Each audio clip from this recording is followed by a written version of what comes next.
ఇక దిశలో చూద్దాం. దిశలో మనకి పాక్ మళ్ళీ ఉల్లంఘన, కాల్పుల విరమణకు మరోసారి తూట్లు, జమ్మూ పంజాబ్లోకి పాకిస్తాన్ డ్రోన్లు, ఇండియన్ ఆర్మీ అలర్ట్, కూల్చివేత, పరిస్థితులు నియంత్రణలో ఉన్నాయనే ప్రకటన, పలు చోట్ల బ్లాకౌట్ అమలు. ఇక్కడ అది జరిగిన తర్వాత మోడీ గారు చెప్తున్నారు కాళ్ళ బేరానికి పాక్, అందుకే అవకాశం ఇచ్చాం. ఇక తీరు మార్చుకోకుంటే కఠిన చర్యలు, ఆపరేషన్ సింధూర్, ఉగ్రదాడులను ఎదుర్కొనే పాలసీ, నీరు నితురు కలిసి ఒకచోట ప్రవహించలేవు, యుద్ధం మూవీలా రొమాంటిక్గా ఉండదని ఆర్మీ మాజీ చీఫ్ నరవణే చెప్తున్నారు. ఉగ్రవాదంపైనే భారత్ పోరు, పాక్ ఊసరవెల్లి మాటలు నమ్మొద్దు అని బలూచ్ ఆర్మీ చెప్తుంది. ఈయన ట్రంప్ ఏమో యుద్ధవేగంగా నేనే ఆపా అని చెప్పుకుంటున్నాడు. కేఏ పాలలాగా. కేఏ పాలన కాస్త ట్రై చేశాడు కానీ ఈ ట్రంప్ ట్రై చేసింది మాకేం కనపడలా మరేడ. ఉద్యోగాల సృష్టిలో నెంబర్ 1, రాష్ట్రంలో 1,00,000కు పైగా జాబ్ సృష్టించాం, 3 లక్షల కోట్ల పెట్టుబడులు.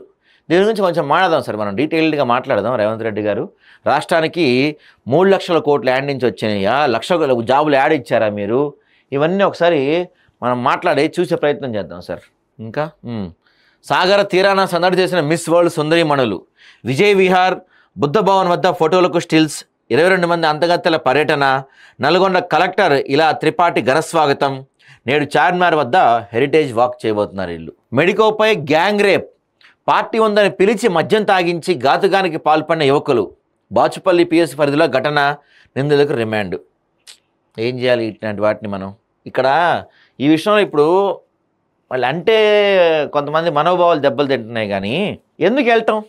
నా క్వశ్చన్ అదే అండి. ఎందుకు ఇప్పుడు అక్కడ అబ్బాయిలు ఉంటారు, ఏదో ఫామ్ హౌస్ ఏదో ఉంది, అలాంటి చోట్లకి పిలిచినప్పుడు ఎందుకు వెళ్ళటం? సరే వెళ్ళిందే అనుకుందాం అమ్మాయి మంచిగానే, మద్యం తాగటం ఎందుకు? మన తప్పులే ఉంటాయి ఇలాంటి వాటిల్లో, మన తప్పులే చాలా ఉంటాయి. ఇప్పుడు ఇది కేసు అవుతుంది, వాళ్ళని రిమాండ్ చేస్తారు, మళ్ళీ మామూలు అయిపోద్ది, ఏముండదు, మార్పే ఉండట్లా దీంట్లో, నాకేం కనపడతల్లా. మరి 6 నెలలు జైల్లో ఉన్నా అయినా వదలరా, పనిగట్టుకొని మరీ నాపై దుష్ప్రచారం, రెచ్చగొడితే మరింత గట్టిగా స్పందిస్తా, పరిస్థితుల ఆధారంగానే సామాజిక తెలంగాణ అంశాన్ని ప్రస్తావించా, దుష్ప్రచారంపై పార్టీ స్పందిస్తుందని ఆశిస్తున్నా, టైం వచ్చినప్పుడు అన్నీ బయట పెడతా, టీజీఐఏసీ భూములను స్టాక్ ఎక్స్చేంజ్లో కుదవబెడుతున్న సీఎం, కమిషనర్ రూపంలో ముఖ్యమంత్రికి 20,000 కోట్లు అని ఎమ్మెల్సీ కవిత గారు చెప్తున్నారు.